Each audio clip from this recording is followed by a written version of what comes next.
ऐसा कैसे हो सकता है कि किसी देश में उस इंसान को कानून बनाने की जिम्मेदारी दी जाए जो एमएलए की शपथ लेते वक्त सामने कागज पर देख के बेसिक टेक्स्ट भी ना पढ़ पा रहा हो सकता है नहीं हुआ है।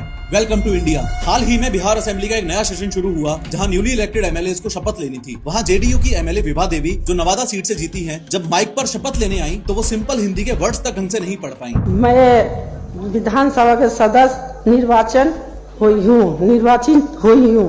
शपथ पढ़ते वक्त विभा देवी ने कहा, मैं ईश्वर की शपथ लेती हूँ। मैं ईश्वर से शपथ लेती हूँ। हालत ये हो गई कि उनके बगल में बैठी एक और नेताजी मनोरमा देवी को प्रॉम्प्टर बनना पड़ा। वो धीरे से एक लाइन बोलते और विभा देवी उसे रिपीट करती, बिल्कुल वैसे जैसे स्कूल में बच्चों को डिक्टेशन दिया जाता है। और जब मनोरमा देवी ने लाइन नहीं बोली तो विभा देवी जी बोलती हैं, छुटकी बोलना।